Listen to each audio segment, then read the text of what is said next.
నమస్తే and welcome to Hit TV. Devisri Prasad ఈ పేరు గురించి ప్రత్యేకంగా చెప్పనక్కర్లేదు. ఆయన పాటలకు మాటలకు ఎవరైనా అభిమానులు కావాల్సిందే.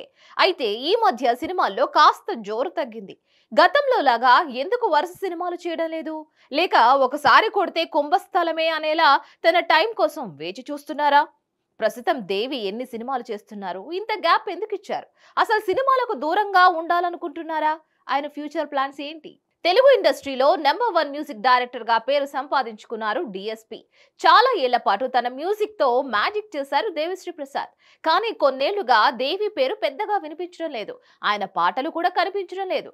2023లో కేవలం వాల్తేరు వీరయ్యకు మాత్రమే సంగీతం అందించారు దేవి. ఈ నేపథ్యంలోనే కొత్త మ్యూజిక్ డైరెక్టర్ వరుస సినిమాలతో ముందుకు సాగుతున్నారు. అయితే 2024 మాత్రం అలా ఉండదంటున్నాడు దేవి. గ్యాప్ తీసుకున్నా కూడా ఈ ఇయర్ మాత్రం గ్రాండ్ గానే ఎంట్రీ ప్లాన్ చేస్తున్నారు డిఎస్పి. ఓ వైపు అల్లు అర్జున్ పుష్ప 2, మరోవైపు చందు మొండేటి తండేల్, ఇంకో వైపు ధనుష్, శేఖర్ కమల లాంటి క్రేజీ ప్రాజెక్ట్స్ కు సైతం సంగీతం అందిస్తున్నారు. ఇటీవల చేసిన సినిమాలన్నీ పాన్ ఇండియన్ సినిమాలే. వీటిపై ఎక్స్పెక్టేషన్స్ కూడా మామూలుగా లేవు. ఇక మరోవైపు పవన్ కళ్యాణ్, ఉస్తాద్ భగత్ సింగ్ సైతం దేవి చేతిలోనే ఉంది. ఇది ఎప్పుడు మొదలవుతుందో తెలియదు, కానీ ఎప్పుడు మొదలైనా మోత మోగించడం మాత్రం ఖాయం.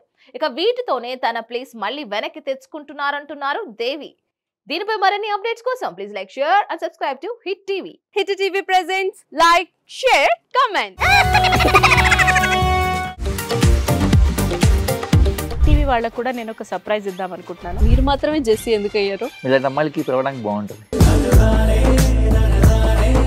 చందు సాయికి like you and have a జనాలకి ఒక పేరు నచ్చిందంటే దీనికి ఒక ప్రాసెస్ ఉంటుంది.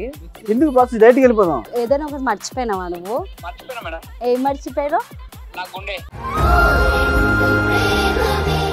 ఏదో ఆ టైంకి మన సుడి బాగుంటే ఎవరన్నా చూపిస్తే రాయగలం, కానీ డోర్ టు డోర్ సేల్స్ చేసేవాళ్ళు. శారీ వస్తుంది, శారీలో వెనకాల కట్టుకుని